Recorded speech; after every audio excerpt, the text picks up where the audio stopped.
First of all, I want to thank MC2MC, of course, for letting me speak today. Huge honor. I've watched a lot of virtual evenings already, so it's a pleasure to finally be able to speak on one of the events. So thank you. So my session for today will be around the getting started, a feature that Microsoft released. I think it was during the summer that they released it. It was in public preview first, but since I think it was already in September that they released it in GA, of course. So I will try my best to tell you everything you need to know about it during these 45 minutes. And if my cursor would work, that would be great. So let me first introduce myself, of course. So my name is Johan Vanneuville. I live in Belgium, where I work as an Azure consultant at GeoPS. I'm also, since March of this year, a Microsoft certified trainer. And during the last year, I was awarded with the Azure Community and Content Hero badge.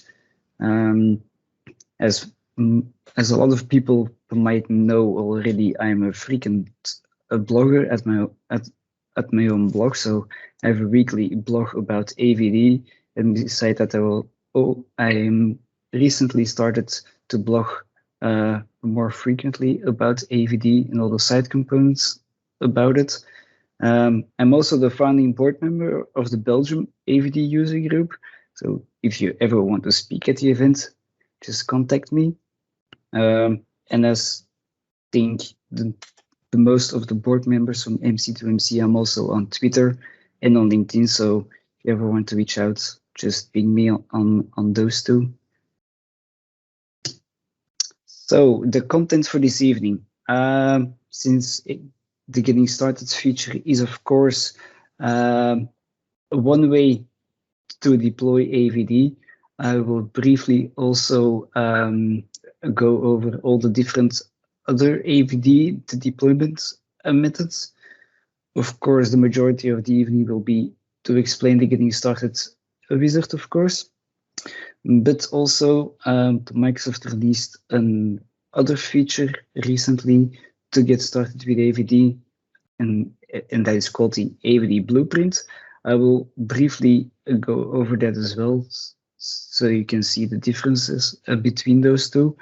And of course, I will show you some demos, a live demo, and I did one this afternoon, so I can show you that one as well. And at the end of the session, I will have there will be time for Q&A then. So if you already have some questions during the session, just type them in the chat, and I will go over them at the end of the session then. So the first thing I want to talk about, so the different deployment methods for AVD. So of course we have the getting started feature that's now being released, but we all know that there are much more features there to use.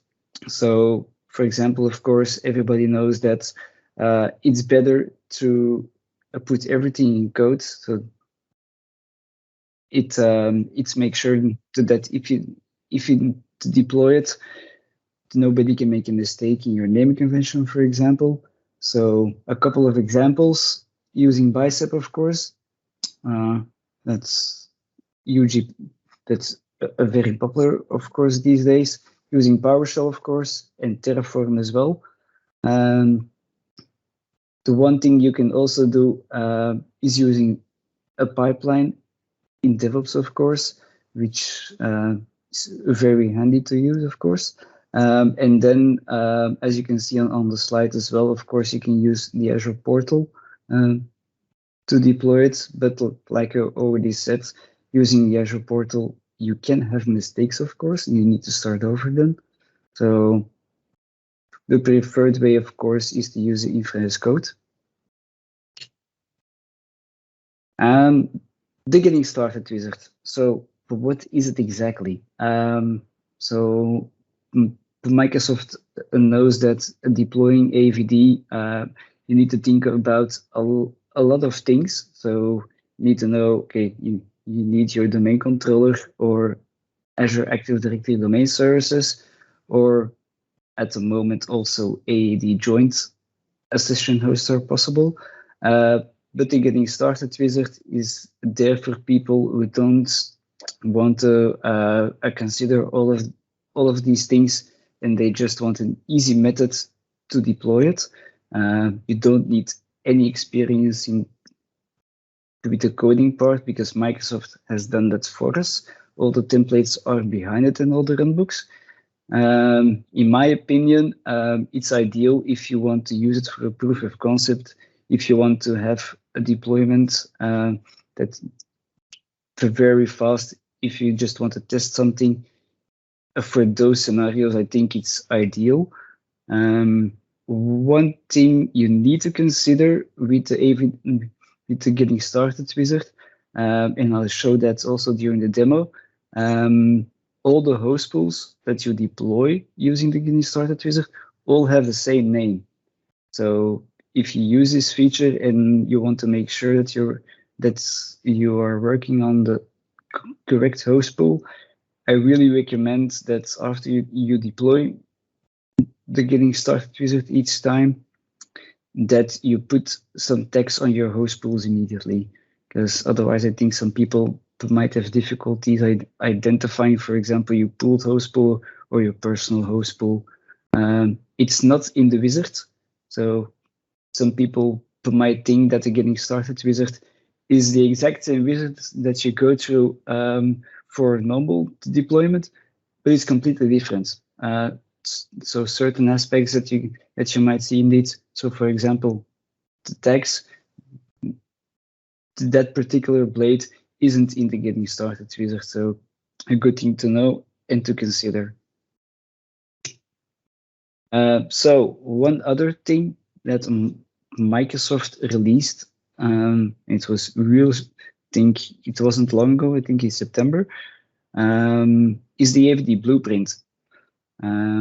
So we all know what blueprints are. Still, if I'm not mistaken, they're still in public preview. So it's the same a thing as the Getting Started wizard. The only difference is that with the blueprint, you don't need the portal interface to make it work.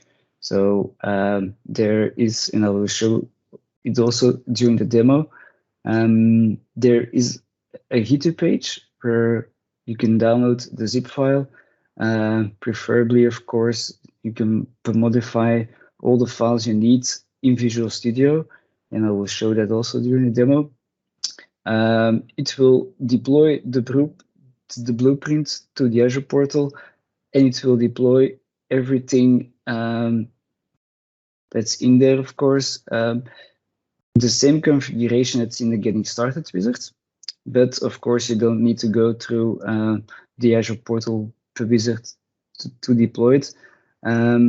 The blueprint will be deployed with ADDS. So you even have to put in the parameters for the blueprint, you need to put in your domain name. You can modify this. It's on the GitHub page as well, how you modify all the parameters so that you can use your existing domain controller, whether of course it's on premise or in Azure. That's you can choose that, of course. So it deploys an entire AVD infrastructure just like the Getting Started wizard. And so the parameters can be modified to use every kind of OS that you want, of course, for Windows 10 multi-session, but without the Microsoft 365 apps, or these days also Windows 11, of course. And you can choose how many session hosts that you want, of course. So a little bit more insight in the AVD requirements. I know some people will already know them, but for the people who are unfamiliar with AVD, So with AVD, of course, you need an identity resource. So you can choose from ADDS or ADDS. You can use both. Of course, since it has been released in GA, you can use Azure AD Join session host, but keep in mind it's only works at the moment for personal host pools. If you want to use a pooled host pools with FS Logics, you will have to wait a little bit longer because they're working on that feature. Of course, for AVD, you need a VNet with the DNS configured to your own domain controller. Like I said, you can use ADDS or your own domain controller, of course. You need storage, of course, for your FS Logics profiles. You can choose whether to put it on Azure Files or on an Azure NetApp files. That's up to you. Also, for the domain join of the session hosts, you need an account, of course, that has the permissions to join your session hosts to domain. Of course, it's preferred that you give the accounts a delegation on a certain OU, that you don't give that account if you just use for domain join. They doesn't have access to all of your OUs, of course. So a little bit more insight about the requirements for getting started, because there are quite a lot of them. And if you don't pay attention to it and go through the wizard without keeping in mind of all those requirements, the wizard will fail. And then you will have to go into all the runbooks that the deployment will create and search for the error message. So better to prevent that and keep in mind of all the requirements. So the first one is that the subscription that you use, you need to be the subscription owner, and also the account that you use needs to be a global administrator in your Azure AD tenant. I will show it during demos as well for what happens if you use an account that doesn't have those permissions. You just won't be able to start the wizard. It will give you an error message that you don't have the needed permissions. So keep that in mind.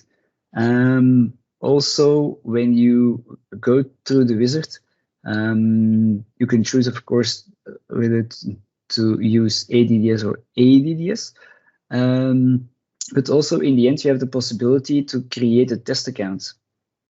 Of course, with the UPN of your own domain. But if your domain isn't added in Azure AD and verified, it will fail because it can't use that UPN to create your user account. So keep that in mind as well. Of course, if you want to work in Azure, you need an active subscription. So that's a prerequisite as well. And also a very important one is that if you use your current infrastructure, you need to deploy it in the same subscription as your domain controller. So otherwise, in the last blade, you need to choose your domain controller, but it only checks the subscription that you selected on the first blade. So if your domain controller is in a different subscription, it won't work. So keep that in mind as well. And the last requirement that I want to point out is that the account that you use for the Getting Started wizard, it may not have MFA active on it. I know some people might think, why don't you put MFA on an account that is a global admin? The runbook will fail if multi-factor authentication is active on it. So a little advice on that. Maybe just use PIM then and allow him to that role just as long as he needs to. So if we use the Getting Started wizard, what are the items that we will get exactly? So on the right side, you see the first screen that you will get when you want to start it. So it basically already tells you. So you will have at the end of the wizard one host pool, one application group, and one user. The user, it can be an existing one that you select at the end of the wizard, or of course you can choose to create a new user. Also, there are differences in the resource groups that you will get during the wizard. So if you select that you want everything, so all the prerequisites, it will also create an Azure Active Directory domain services, and that will go in one resource group. And the resource group is called Prerequisites, and in there will be your Azure Active, your ADDS, and the VNet, of course, that it uses. If you choose to use your current infrastructure, you will only get a two resource group, so one called one with AVD at the end and one with deployment at the end. The deployment has all the resources needed for the wizard to deploy everything. So basically, it has all the runbooks in it, and the AVD resource group has, like it said, the host pool, the application group inside of it. And then also, if you choose to create it for a pooled host pool, you will get a storage account as well, and a managed identity for Logics. One thing to remember as well, if you choose to create a personal host pool, you will not get a storage account and a managed identity, because for a personal host pool, you don't need Logics. You can use local profiles. So that's one difference between both deployments. That's for the pooled host pool, you will have a storage account, and for the personal, not.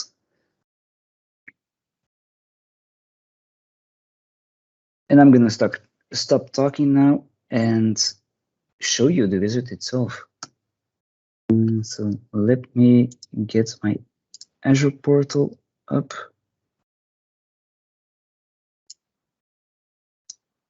There we go. So you're looking at my own tenant at the moment. So this afternoon, I did a deployment myself already. So let me go into the AVD blade.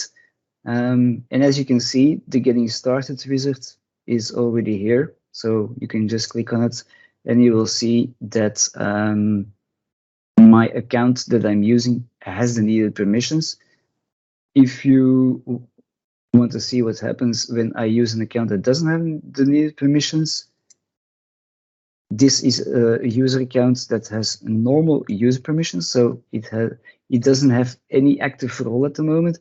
And you see the Getting Started wizard, it won't even start, because it does a pre-check to see do you have every right that you need. So of course I'm not going to use this account. I'm going to use my own account for this. So let's kick this off. So the first blade that you see is for all the basic information that you need. This one important, of course, because you need to select the your subscription where your domain controller is in, and this is it. Also, the first check is for your identity. So for the identity provider, you can choose an existing or no identity provider, and then you need it will take the name of the test account that you want, and create your domain with that UPN, of course. Bear in mind, well, if you choose to use no identity provider here, The wizard will take around an hour and a half. Most of the time is being used to create your ADDS. It will be, you can see it, I think, after 10 minutes, but the runbook stops for 45 minutes in order to completely provision ADDS. So if you don't see anything happen during that time frame, during the first 45 minutes, it's because ADDS is being created. So I would choose an existing Active Directory now and choose Active Directory in here. Then your resource group. Basically, you can choose whatever you want, of course, or try to follow your own naming convention here. But at the end, the AVD and the deployment will be added automatically by Microsoft. So I will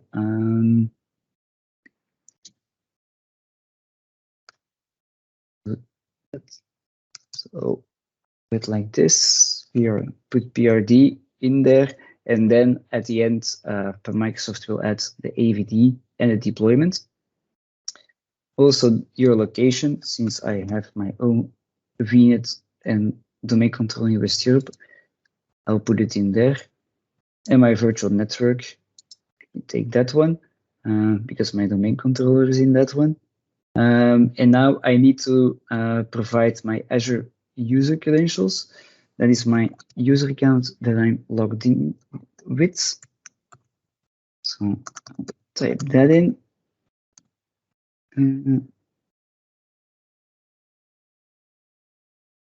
Password for it. And then, of course, as well, my domain administrator credentials to do the domain join.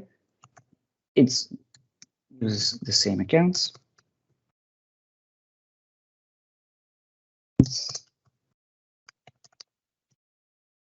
Go. And then up to the virtual machines. And now you have the option to tell the getting started wizard whether you want a pooled host pool or a personal one. If I'm not mistaken, I created a pooled one this afternoon. I'm just gonna verify it to be sure that I don't make any mistake here, because I want to show both of them, and it's a pooled one indeed. So I can choose the personal now. You have the option here to also use your own image, so you can go into see all images, and you can go here to check if you can use your own one. It's possible. So if you already have a shared image gallery, you can use that one. Darn, that I didn't want to do, of course. So just quickly, let me just go back here. My apologies for this. Fast. That happens when you do a live demo every time. Something goes wrong each time.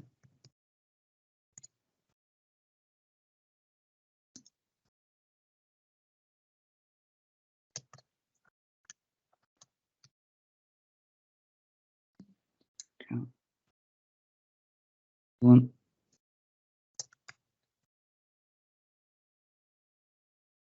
So now, if I want to select the image, of course, you can choose Windows 11 already, since it has been released. Now, for the virtual machine size, since it's a demo and I like to use it, select B2MS. And now you can choose the name of your session host. Just consider that you don't exceed the NetBIOS limitation, of course. And because I'm creating a personal one, I will put it as a single user that I know about it. And at the end, of course, it will get a dash and a 0 from Microsoft. I'll just create one virtual machine. And now you see here that it's asking for the domain controller resource group, and it will only check, as I already said, the subscription that you chosen in the basics. So let me find my domain controller. Here it is. You can also link an Azure template here. So if you have a template that you want to use to put an extra configuration on your hosts, you can link the URL here. It's not needed for this deployment, so I will turn it off at the moment. And then to the assignments. So here you have the option to create a test user account.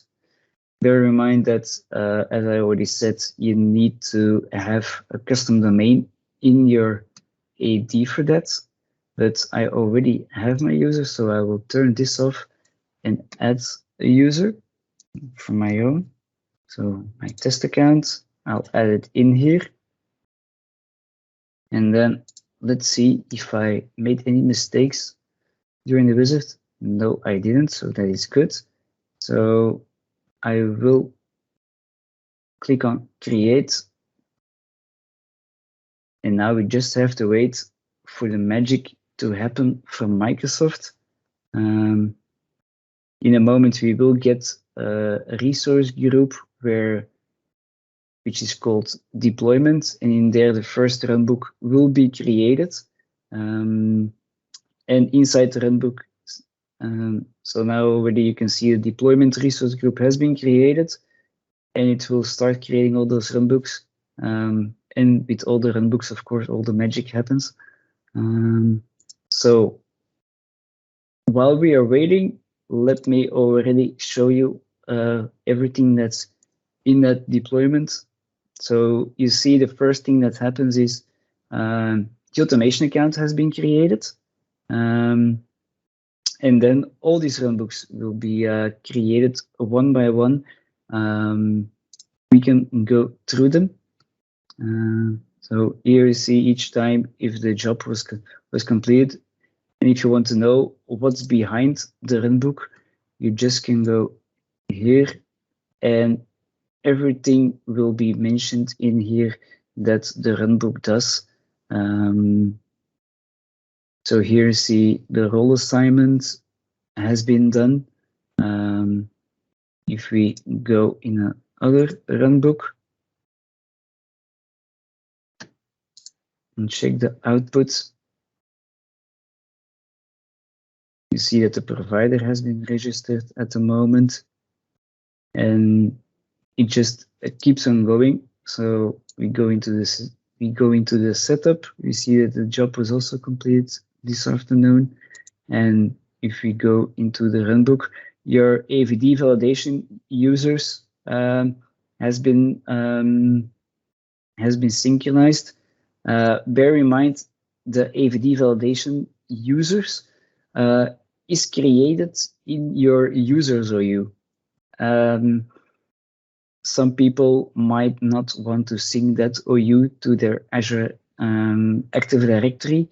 If you don't sync that, the runbook will fail as well, and the entire visit will fail.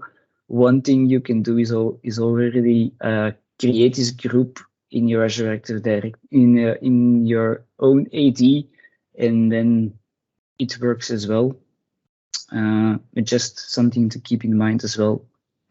It's basically also a prerequisite. And then you have the last runbook that is created, and this will normally create, it validates your domain controller indeed. So you can, of course, join your session host. And just let me check how far he is. He's still doing the first things. So that gives me a second to go over the blueprint that was released. I think it was last month that it was released. So as I said, it's the same a feature basically without having to go through the entire visit. And you can find it on the GitHub page. So basically, all the files are on the GitHub. You just need to download them. It's complete instruction of how the blueprint also works. it's the same setup basically as the getting started wizard, but everything has been explained in here. Every step that you need to take in order to unlock all the files and modify them, of course. And then I think it's already in the center that it asks you, if I'm not mistaken, where is it here? Here, the pre-existing Active Directory. So it also explains you all the steps that you need to do in order to use your own AD. So if you don't modify these artifacts, then you will use it and it will create an ADDS for you. If you want to see how it looks like to edit it, let me quickly open up my VS Code here. So these are the two files you need for the blueprint. So basically, it's the PowerShell script that will deploy the blueprint using all the parameters that you enter in the parameters file. So as you can see in the parameters file, it will ask for your Azure subscription ID, the tenant ID, ADDS domain. Of course, if you use your own AD, you fill in that one, and then also the blueprint resource prefix, and then you will see the blueprint. If you deploy it, you will see the blueprint in the Azure portal, and you can watch the magic from there. Let's just see how far we are at the moment. Still with the first runbook, I see. Automation account is there. Okay, now I'm just gonna check.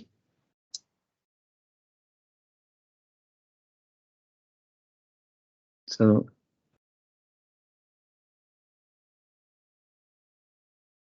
yeah, only the automation account is there for the moment. So normally the deployment, it takes around 20 minutes. This afternoon, I think it was around 22 minutes.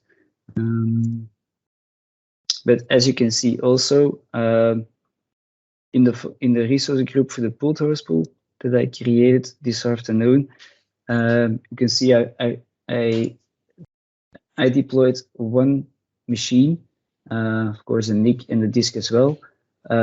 Also, the storage account for the FS Logics, the workspace, and as you can see here, it's a name from Microsoft. As you can, and you will know if you are deploying it like me now twice, or you want it 3 times, and then you go to the Azure Virtual Desktop portal. It might be confusing for some people to see such kind of names multiple times. So as I already said, use tags, there are none on this one for the moment, because I just deployed it this afternoon. But might be useful to do this. I think otherwise people indeed might be confused. Let me check the deployment for the moment. And now you see it's getting through it. So at this stage, it will almost start to create the AVD environment. Like I said, was the reason why I created this afternoon already, because waiting for 20 minutes before it's finished, not that ideal, of course.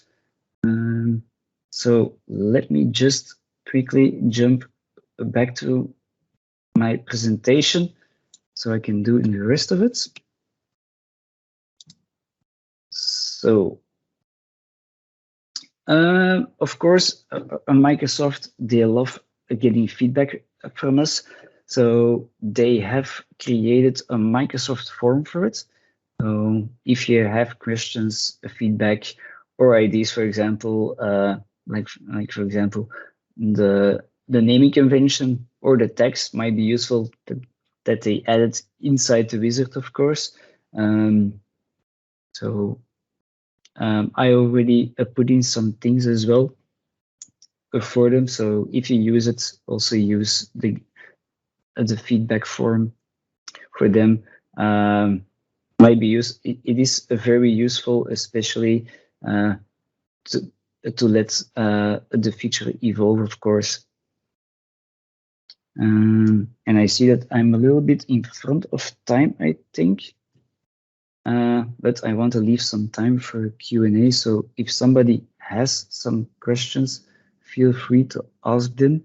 And in the meantime, let me see. It's still busy at the moment, but I see the resource group for AVD here has been deployed. And indeed, it is there. So and now you see indeed the double in the name. Not really easy, but yeah, it is like that at the moment. It's a new feature, so hopefully it will get improved. And with that, I am through my session a little bit earlier than anticipated. But if somebody has some questions, I'll be happy to answer them.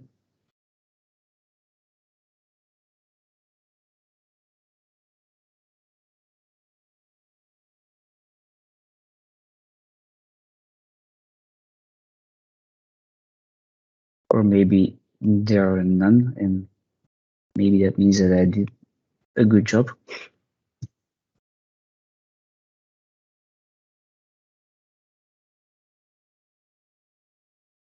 But anyways, that's the end of my session. So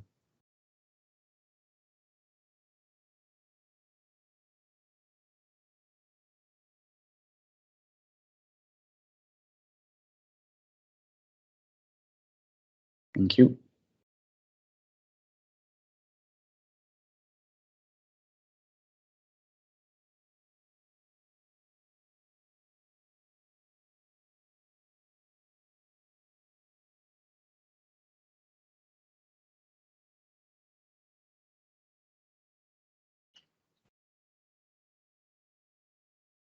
I'm just gonna check where it is exactly at the moment. It's starting apparently to create my VM. It's working on that one. So of course, that's one thing that is taking most of the time. And as soon as that's done, of course, you will be able to see the VM in here. So it will come into the session host. It's not yet here, so probably still deploying it and registering it and joining it to the domain.